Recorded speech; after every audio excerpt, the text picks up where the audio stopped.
आज मैंने बहुत काम किया, इतना काम कि मैं तो आज थकी गई। आपने भी लोगों को ऐसा कहते हुए सुना होगा। यदि मैं आपसे कहूँ कल आपने दिन भर में क्या क्या काम किया, तो सुबह से लेकर शाम तक के काम की आपकी एक लंबी चौड़ी लिस्ट तैयार हो जाएगी। आप कहेंगे हम सुबह उठे, तैयार हुए, स्कूल गए, पढ़ाई की, वहाँ पे खेल कूद किया, घर वापस आए, अपने पापा के साथ मार्केट गए या मम्मी के साथ घर के कामों में हाथ बटाया। तो इस प्रकार आप ढेर सारे कामों की एक सूची तैयार कर लेंगे। आप स्टूडेंट हैं और आपको लोगों ने अक्सर से कहा भी होगा कि एक स्टूडेंट का सबसे महत्वपूर्ण काम पढ़ाई होता है, और इसीलिए जब आप घंटों बैठ के पढ़ाई करते हैं और आपकी मम्मी आपको पढ़ते हुए देख लेती है तो बहुत खुश हो जाती है और आपको एक शाही ट्रीटमेंट मिलता है कि मेरा बेटा आज पढ़ाई कर रहा है। यानी कि शारीरिक और मानसिक परिश्रम जब आप करते हैं तो आप कहते हैं कि आपने कार्य किया। लेकिन विज्ञान की दृष्टि में कार्य की कुछ अलग ही परिभाषा है। काम का होना तब माना जाता है जब बल लगे और बल लगने के कारण वस्तु में विस्थापन हो। तो जब आप पढ़ाई करने बैठे हैं, घंटों एक जगह बैठकर पढ़ रहे हैं, आप लगातार एक बुक को निहार रहे हैं, आप उसमें मानसिक बल लगा रहे हैं, तो क्या उस मानसिक बल के कारण वो पुस्तक एक स्थान से दूसरे स्थान में खसक जाती है, या फिर क्या उसमें लिखे हुए अक्षर एक जगह से दूसरी जगह चले जाते हैं? तो आपके बल लगाने से उस पुस्तक में कोई विस्थापन नहीं हो रहा है, ना ही उसके अक्षरों में विस्थापन हो रहा है। तो हम यूँ कहेंगे कि विज्ञान की दृष्टि से आप यदि पढ़ाई कर रहे हैं तो आपने कोई कार्य ही नहीं किया। हाँ, लेकिन आप पढ़ते पढ़ते यदि उसी बुक को उठाकर किसी दूसरे स्थान पर रख देते हैं तो उस समय ज़रूर विज्ञान की दृष्टि से कार्य होना कहलाता है, क्योंकि आपने बल लगाकर उस पुस्तक को उठाकर दूसरे जगह पे रख दिया, यानी उस पुस्तक की स्थिति में परिवर्तन हो गया, या यूँ कहे उसमें विस्थापन हो गया। तब हम कहेंगे कि वहाँ पर कार्य हुआ है। अब इसका मतलब ये नहीं कि आप पढ़ते पढ़ते काम कर रहे हैं ये दिखाने के लिए अपने बुक्स को इधर से उधर उठाकर रख दें। तो विज्ञान की दृष्टि से देखते हैं कि कार्य किस प्रकार लिखा जा सकता है। कार्य बराबर होता है बल इंटू विस्थापन। कार्य को हम इंग्लिश में वर्क कहते हैं, बल को फोर्स और विस्थापन को डिस्प्लेसमेंट। तो इस प्रकार कार्य का फॉर्मूला हो जाता है W बराबर F इंटू S। अब कार्य का मात्रक देखते हैं। बल को हम नापते हैं न्यूटन में और विस्थापन को नापते हैं मीटर में। तो कार्य बराबर हो जाएगा न्यूटन इंटू मीटर, और न्यूटन इंटू मीटर को हम एक नया नाम देते हैं, इसे हम जूल कहते हैं। और जब इसे दर्शाते हैं तो कैपिटल लेटर J से दर्शाया जाता है, क्योंकि जूल वैज्ञानिक का नाम है और जितने भी मात्रक वैज्ञानिकों के नाम के आधार पर रखे जाते हैं वो अंग्रेजी अल्फ़ाबेट के कैपिटल लेटर से दर्शाए जाते हैं। अब मान लीजिए इसी सूत्र में बल 1 न्यूटन का हो और विस्थापन 1 मीटर का हो, तो उस समय कार्य 1 जूल का होगा। तो बच्चों, इस प्रकार हम जूल को भी परिभाषित कर सकते हैं। 1 जूल वह कार्य होता है जो किसी वस्तु में 1 न्यूटन बल लगाने पर उसकी स्थिति में 1 मीटर का विस्थापन कर दे। अच्छा बच्चों, छुट्टियों के दिन में आप अपने कमरे की साफ सफाई करते होंगे।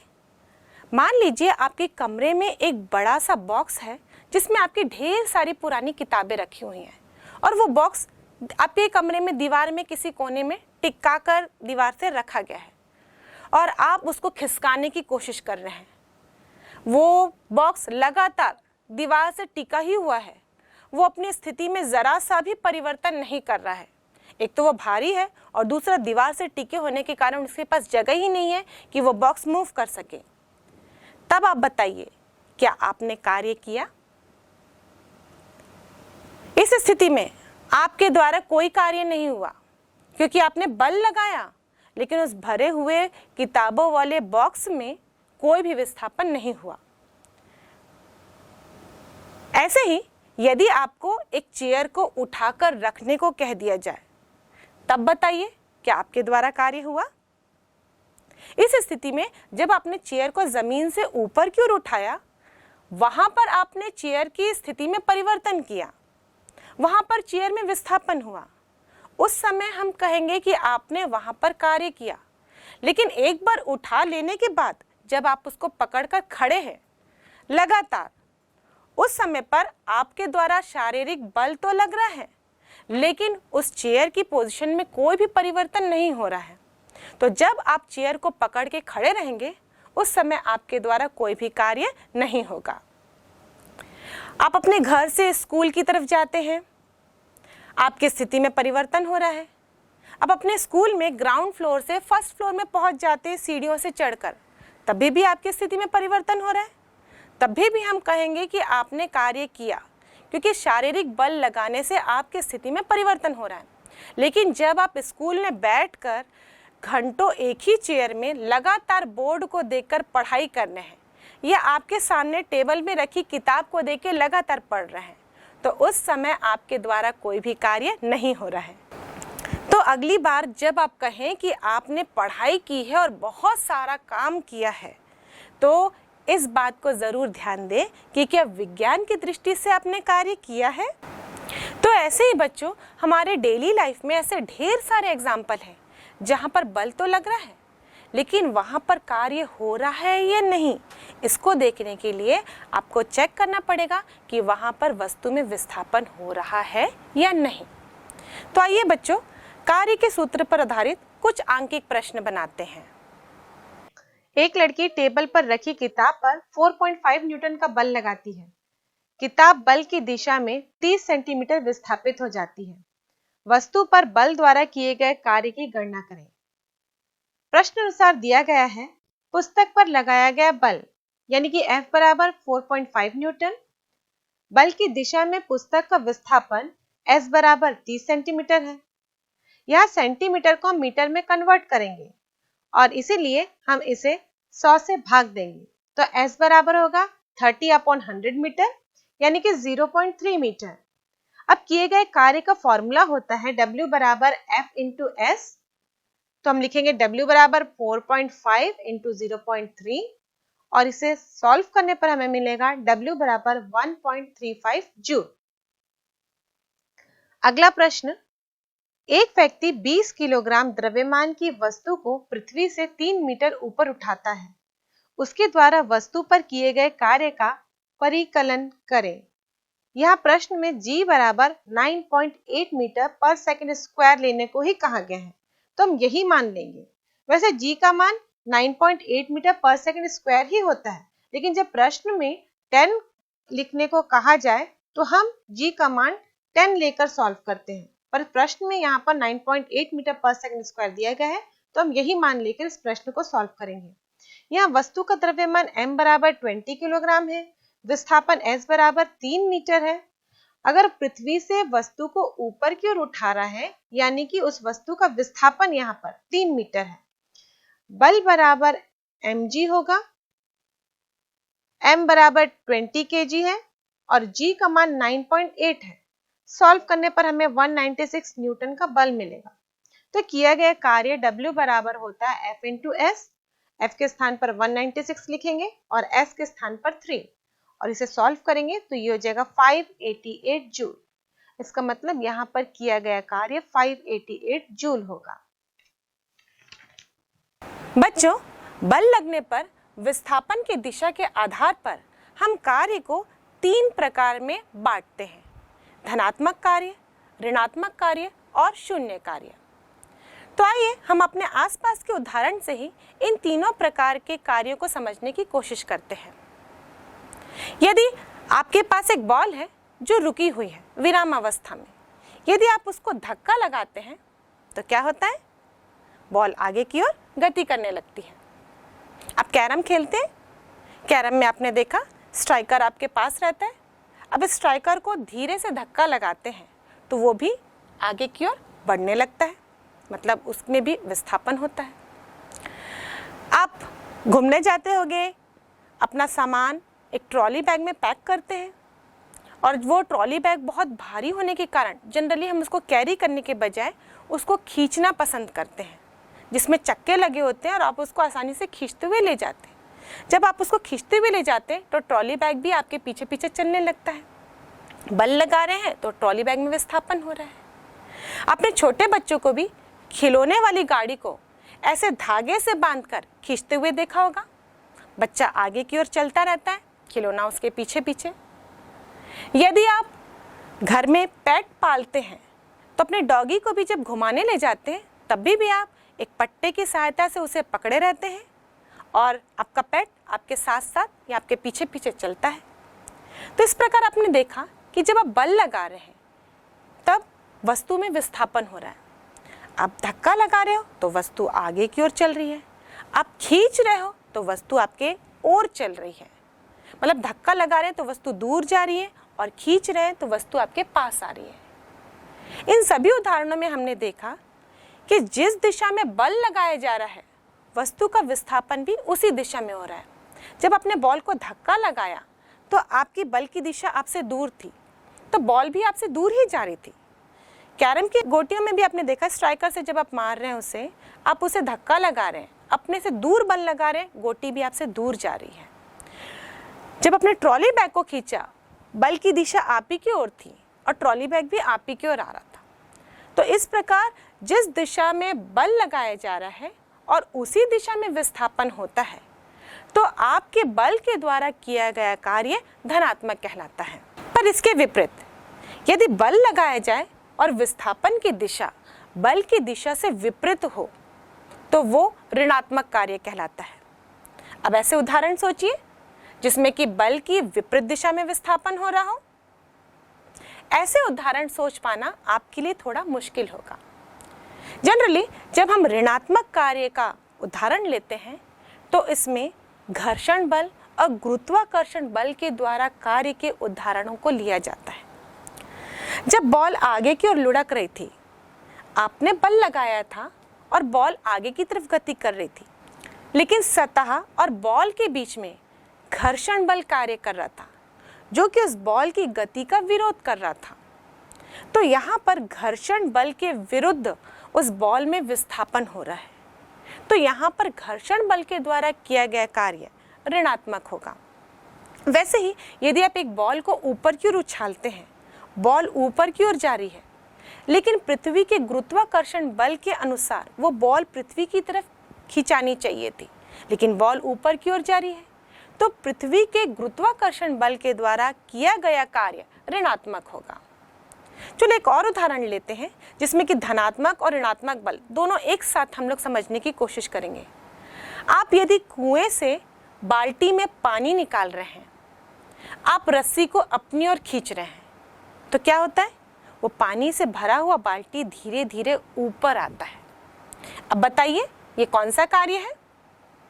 क्योंकि बल लगा रहे हैं आप अपनी ओर और बाल्टी भी आ रहा है आपकी ओर, इसका मतलब आपके बल के द्वारा किया गया कार्य धनात्मक होगा। लेकिन उस बाल्टी पर पृथ्वी का गुरुत्वाकर्षण बल भी तो कार्य कर रहा है और पृथ्वी का गुरुत्वाकर्षण बल उस बाल्टी को अपनी ओर खींचना चाह रहा है, लेकिन बाल्टी फिर भी ऊपर की ओर जा रही है। तो यूं कह सकते हैं कि इस गुरुत्वाकर्षण बल के द्वारा किया गया कार्य ऋणात्मक होगा कि उस वस्तु में उत्पन्न विस्थापन उस बल की दिशा के विपरीत है। तो हम एक ही उदाहरण में धनात्मक बल और ऋणात्मक बल दोनों के उदाहरण दे सकते हैं, क्योंकि एक वस्तु पर जरूरी नहीं कि एक ही बल कार्य कर रहा होगा, एक वस्तु पर कई बल कार्य कर सकते हैं। तो जब हम उदाहरण देंगे तो ये स्पष्ट करें आप कौन से बल के द्वारा किए गए कार्य के बारे में चर्चा कर रहे हैं। आपके बल के द्वारा किया गया कार्य उस बाल्टी वाली स्थिति में धनात्मक था, लेकिन गुरुत्वाकर्षण बल के द्वारा किया गया कार्य उसी बाल्टी के लिए ऋणात्मक था। धनात्मक कार्य का सूत्र हम लिखते हैं तो W बराबर होता है Fs, जबकि ऋणात्मक कार्य के लिए हम सूत्र लिखते हैं तो होता है W बराबर -Fs, क्योंकि यहाँ विस्थापन बल की विपरीत दिशा में है, इसलिए ऋणात्मक चिन्ह लगाया जाता है, क्योंकि ऋणात्मक चिन्ह हमेशा विपरीत दिशा का घोतक होता है। अब बच्चों हम बात करते हैं शून्य कार्य की।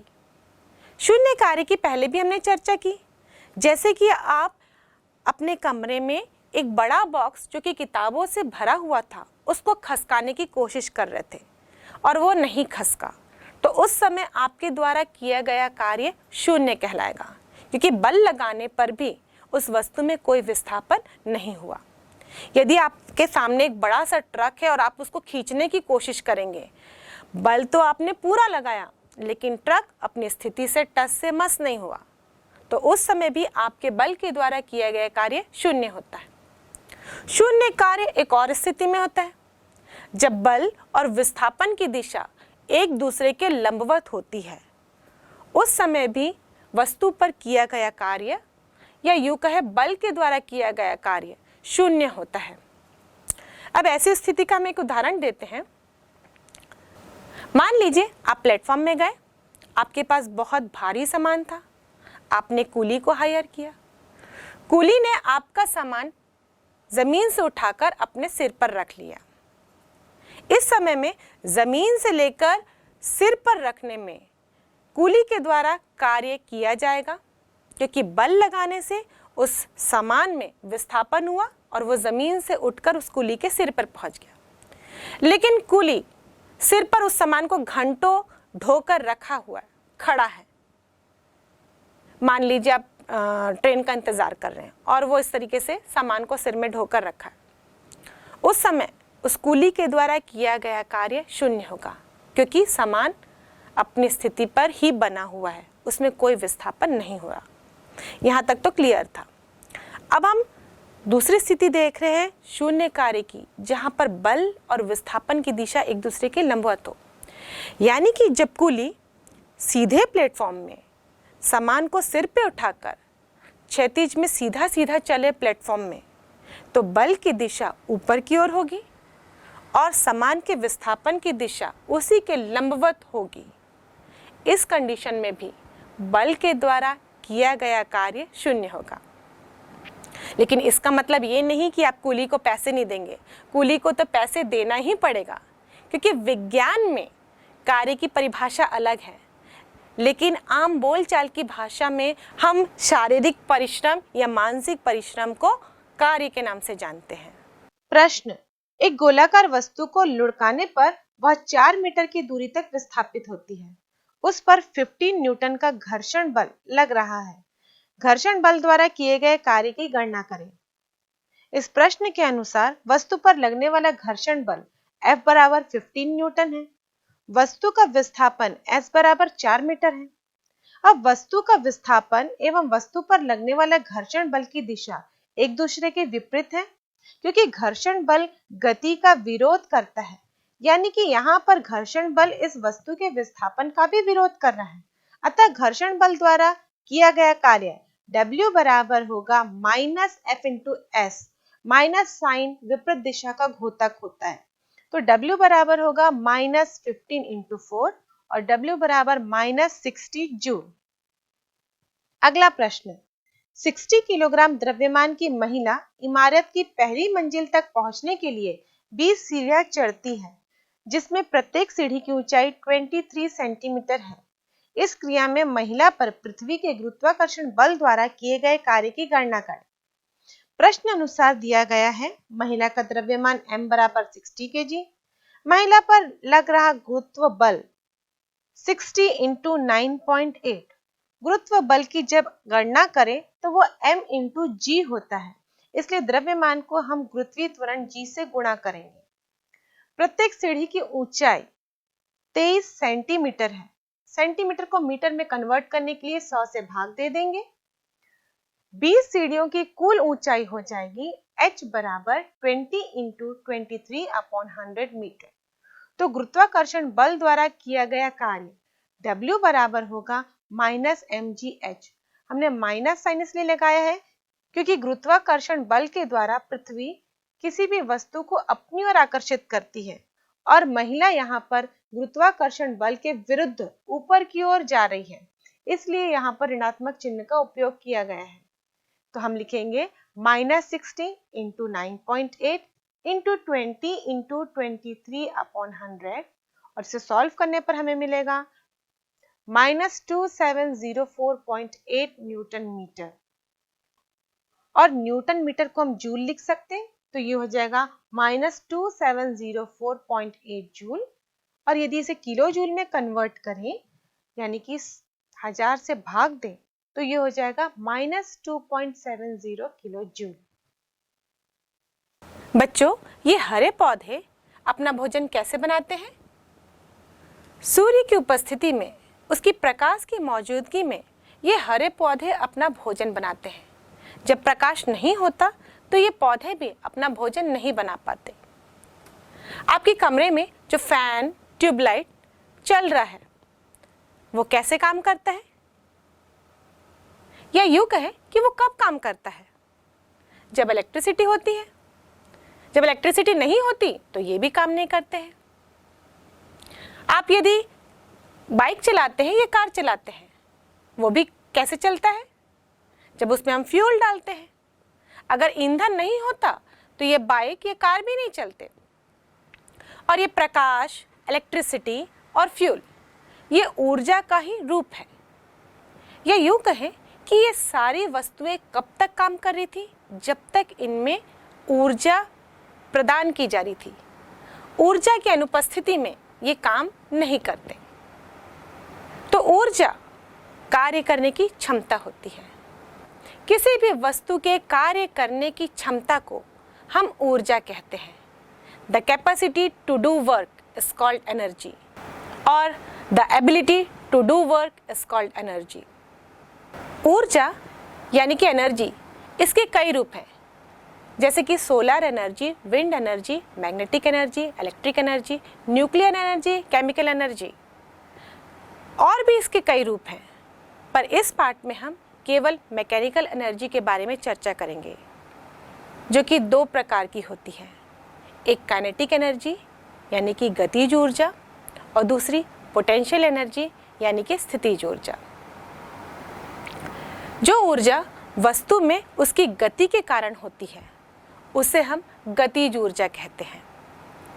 वस्तु गति कर रहा है यानी कि वस्तु में वेग है, तो वेग के कारण उत्पन्न ऊर्जा को हम गतिज ऊर्जा के नाम से जानते हैं।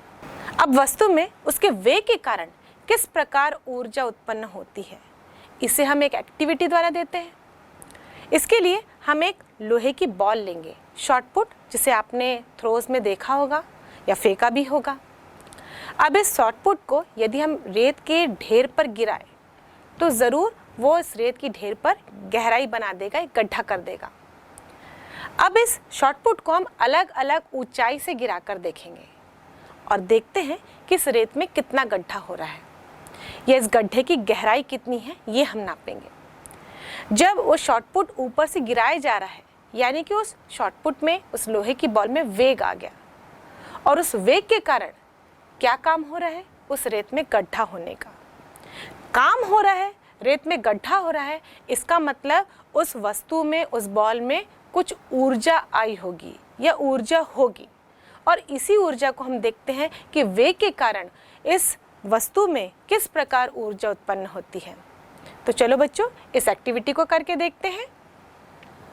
चलिए अब हम इस प्रक्रिया को एक ही वस्तु को लेकर करते हैं, लेकिन इस बार हम उसकी ऊंचाई अलग अलग लेंगे। हम इसे अलग अलग ऊंचाइयों से रेत पर गिराएंगे, क्योंकि अब वस्तु एक ही होने के कारण हमारा द्रव्यमान समान रहेगा। इसे हम फिर से इस तरीके से देखिए, हमने यहाँ दो जगह मार्किंग की हुई है, एक मार्किंग यहाँ पर और एक यहाँ पर। एक बार हम इस बॉल को इस ऊंचाई से गिराएंगे और दूसरी बार इस ऊंचाई से, और उसका मापन कर लेंगे। देखते हैं, सर्वप्रथम मैं इसे इस ऊंचाई से गिरा रही हूँ। चलिए, बिल्कुल पहले की तरह हमें यहाँ पर भी बहुत बड़ा गड्ढा प्राप्त हुआ है, और ये बॉल आधी धंस गई है। इसे निकाल लेते हैं ऐसा। और अब हम पिछली प्रक्रिया की जैसे इस छड़ी का उपयोग करके इसमें मार्किंग कर लेंगे। देखिए, इस गड्ढे को मुझे इसकी इतनी गहराई प्राप्त हुई है, और इसे मैं इस मार्कर की सहायता से निशान लगा दे रही हूँ। ठीक है, अब इसे हम स्केल से देख लेते हैं कि हमें कितना गहरा जो गड्ढा है वो प्राप्त हुआ है। तो पहली ऊंचाई से जो हमने डाला उसमें हमें गड्ढे की गहराई मिल रही है 8.7 सेंटीमीटर। अब इस प्रक्रिया को दूसरी बार करेंगे और अब की बार हम जो ऊंचाई लेंगे वो ऊंचाई होगी किसी पाइप में। ये जो मार्किंग हमने की हुई है ये, इससे हम इस बॉल को फिर से गिराएंगे। अब दूसरी जगह पे कर लेते हैं इसको। इस ऊंचाई से मैं इसे गिरा रही हूँ। देखो, आप देख सकते हो कि इस बार बॉल उतनी अंदर रेत में नहीं गई जितनी कि पिछले बार गई थी। इसका मतलब हमें जो गड्ढा इस बार प्राप्त हुआ है वो पहले की तुलना में थोड़ा कम गहरा है। चलिए इसका भी हम मापन करेंगे। पहले बॉल को हम यहाँ से निकाल लेते हैं और अपनी छड़ी का उपयोग हम फिर से करते हैं।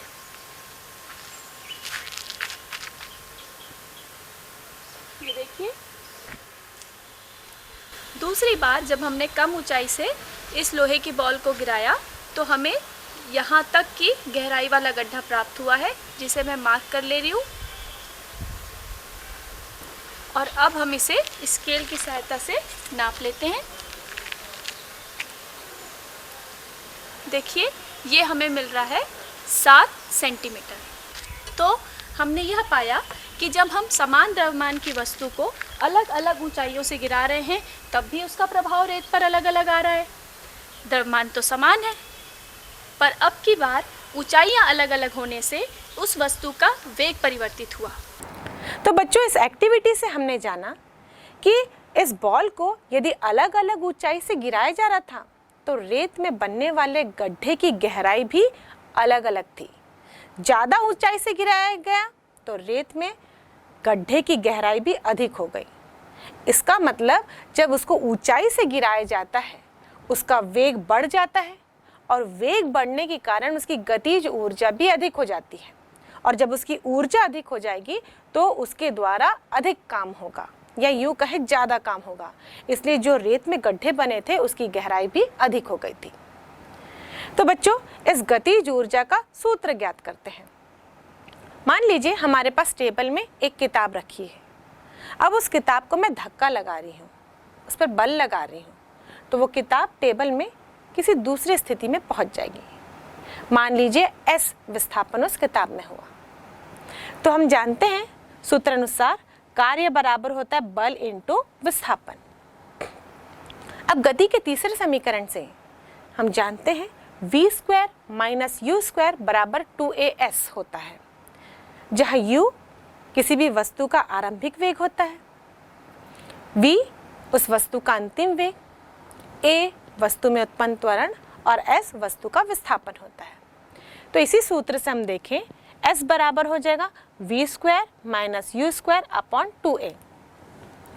और गति के दूसरे नियम से हम जानते हैं बल बराबर होता है द्रव्यमान इंटू त्वरण, यानी F बराबर होता है m इंटू a। अब F का मान और S का मान, बल और विस्थापन दोनों के मान को हम कार्य के सूत्र में रखते हैं। तो W बराबर हो जाएगा ma into v² minus u² upon 2a।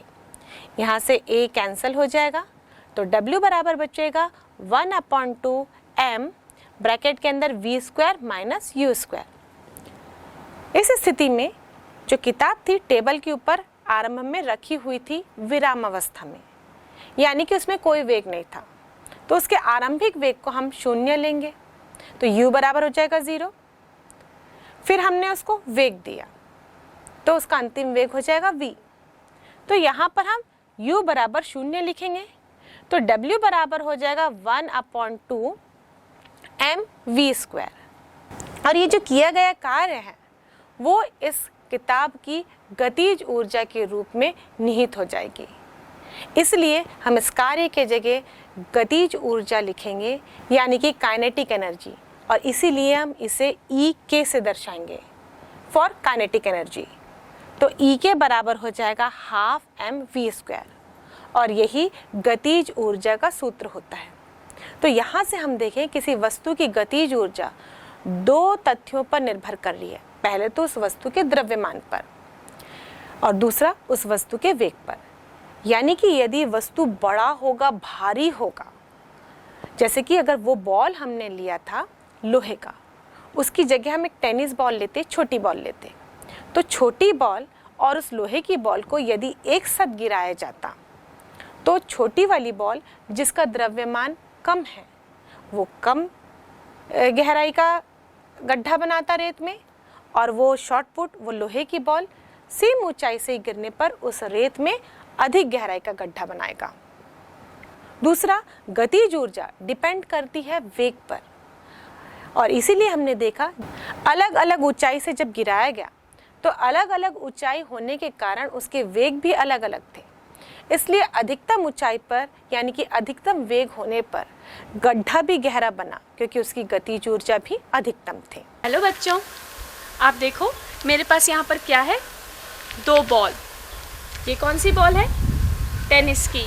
आप लोग इसे क्रिकेट खेलते हैं ना। और ये एक बॉल है मेरे पास लोहे की।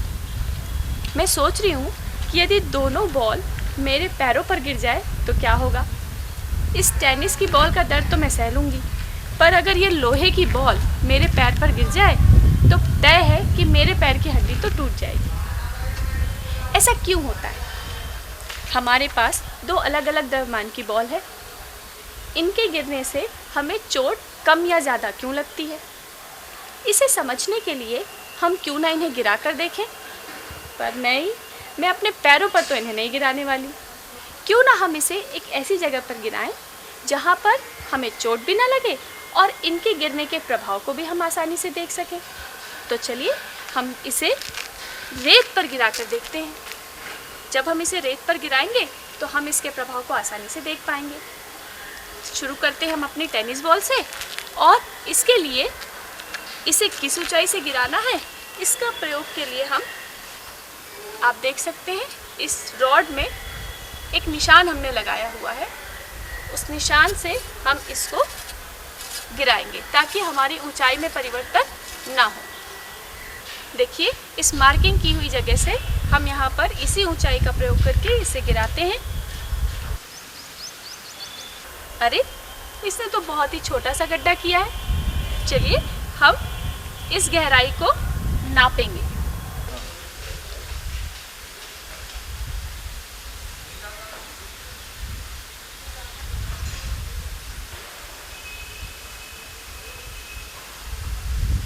तो चलो बच्चों, अब इसी प्रक्रिया को हम इस लोहे की बॉल के साथ करते हैं। ओ माय गॉड, देखो तो ये कितनी भारी है। चलिए देखते हैं इसका क्या प्रभाव पड़ता है। इसके लिए भी हम इस छड़ की सहायता लेंगे और उसी प्रकार यहाँ पर इसे रख देते हैं। ये मार्किंग की हुई जगह, इसी समान ऊंचाई से हम इस लोहे की बॉल को भी गिराते हैं।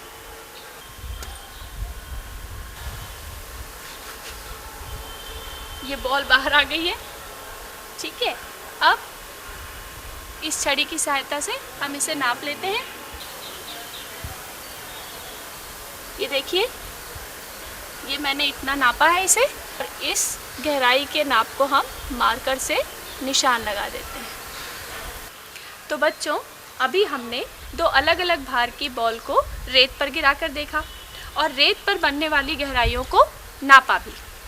टेनिस की बॉल से हमें जो गहराई प्राप्त हुई थी उसकी मार्किंग हमने यहाँ कर रखी है, और लोहे की बॉल से हमें इतनी गहराई प्राप्त हुई थी। इसे हम स्केल से नाप कर देख लेते हैं और इस अंतर को समझ पाएंगे। लोहे की बॉल से हमें रेत पर जो गहराई प्राप्त हुई थी उसका स्केल में हम मापन कर रहे हैं तो हमें मिल रहा है 9.7 सेंटीमीटर। इसके बाद अब हम नाप लेते हैं जो कि हमें टेनिस की बॉल के थ्रू प्राप्त हुआ था। टेनिस की बॉल के थ्रू हमें प्राप्त हुआ है 2.5 सेंटीमीटर। तो बच्चों, हमने यह देखा कि दोनों बॉल में से जिसका भार अधिक था उसका रेत में हमें गड्ढा भी अधिक बड़ा प्राप्त हुआ। ऐसा क्यों होता है? क्योंकि किसी भी वस्तु का द्रव्यमान जो होता है वो उसके संवेग को प्रभावित करता है। जिस वस्तु का द्रव्यमान अधिक होता है उसका संवेग भी अधिक मिलता है, इसलिए हमें अधिक भार वाली बॉल से रेत में अधिक बड़ा गड्ढा प्राप्त हुआ था। तो बच्चों, हमने देखा कि जब हमने अलग अलग द्रव्यमान की 2 वस्तुओं को समान ऊंचाई से रेत पर गिराया तो तो उसका प्रभाव अलग अलग था। हमें रेत पर अलग अलग गहराई के गड्ढे प्राप्त हुए, जिसका कारण उनके संवेगों में परिवर्तन था। तो चलो बच्चों, इस गतिज ऊर्जा से जुड़े हुए कुछ न्यूमेरिकल क्वेश्चंस बनाते हैं। प्रश्न, 20 किलोग्राम द्रव्यमान की एक वस्तु 5 मीटर पर सेकंड के समान वेग से गतिशील है। वस्तु की गतिज ऊर्जा कितनी होगी? प्रश्न अनुसार दिया गया है वस्तु का द्रव्यमान 20 kg, वस्तु का वेग 5 मीटर प्रति सेकंड। गतिज ऊर्जा का सूत्र होता है हाफ mv²। तो हम यहाँ पर ये सारे मान इस सूत्र में रखते हैं, तो मिलेगा हाफ इंटू 20 इंटू 5² और सॉल्व करने पर हमें मिलेगा 250 जूल, और ये वस्तु की गतिज ऊर्जा है। अगला प्रश्न, यदि किसी कार का द्रव्यमान 200 kg है तो उसके वेग को 36 किलोमीटर प्रति घंटा से 72 किलोमीटर प्रति घंटा तक बढ़ाने में कितना कार्य करना पड़ेगा? प्रश्न अनुसार दिया गया है कार का द्रव्यमान 200 किलोग्राम, कार का प्रारंभिक वेग 36 किलोमीटर प्रति घंटा। यहाँ पर इस वेग की इकाई किलोमीटर प्रति घंटा में दी गई है। हमको इसे एसआई मात्रक में कन्वर्ट करना है, क्योंकि इसका द्रव्यमान केजी में दिया गया है, यानी कि एसआई मात्रक में दिया गया है। तो हम किलोमीटर को मीटर में कन्वर्ट करने के लिए 36 को 1000 से गुणा करेंगे और घंटा को सेकंड में चेंज करने के लिए 60 इंटू 60 करेंगे, क्योंकि एक घंटे में 60 मिनट होते हैं और एक मिनट में 60 सेकंड। इसलिए वेग बराबर होगा 36 इंटू 1000 अपॉन 60 इंटू 60। अब ये हो जाएगा मीटर पर सेकंड। तो U बराबर होगा 360 अपॉन 36, यानी कि 10 मीटर पर सेकंड। इसी प्रकार हम अंतिम वेग की भी गणना करेंगे। अंतिम वेग का मान भी 72 किलोमीटर पर आवर दिया गया है, तो इसे भी हम मीटर पर सेकंड में चेंज करते हैं। तो हो जाएगा 72 into 1000 metre upon 60 into 60 second, यानी कि 720 अपॉन 36 मीटर पर सेकेंड, और सॉल्व करेंगे तो ये होगा 20 मीटर पर सेकेंड। अब कार की प्रारंभिक गतिज ऊर्जा निकालते हैं। गतिज ऊर्जा का फॉर्मूला होता है हाफ mv²। यहाँ पर हम लिखेंगे हाफ mu², क्योंकि हम प्रारंभिक गतिज ऊर्जा निकाल रहे हैं, तो प्रारंभिक वेग का मान यहाँ पर लिखेंगे। मान रखने पर हमें मिलेगा हाफ इंटू 200 इंटू 10 का स्क्वायर, और ये होगा हाफ इंटू 200 इंटू 100। गुणा करने पर हमें मिलेगा 10,000 जूल। कार का अंतिम गतिज ऊर्जा ज्ञात करते हैं। अंतिम गतिज ऊर्जा का फॉर्मूला हो जाएगा हाफ mv²। यहाँ पर हम अंतिम वेग का मान रखेंगे। सूत्र अनुसार होगा हाफ इंटू 200 इंटू 20 का स्क्वायर और हाफ इंटू 200 इंटू 400, और सॉल्व करने पर हमें मिलेगा 40,000 जूल। अतः किया गया कार्य गतिज ऊर्जा में परिवर्तन के बराबर होता है। तो हम लिखेंगे अंतिम गतिज ऊर्जा माइनस प्रारंभिक गतिज ऊर्जा, यानी कि 40,000 माइनस 10,000, और ये होगा 30,000 जूल। और किलो जूल में कन्वर्ट करें तो इसे 1000 से भाग देंगे, तो ये हो जाएगा 30 किलो जूल।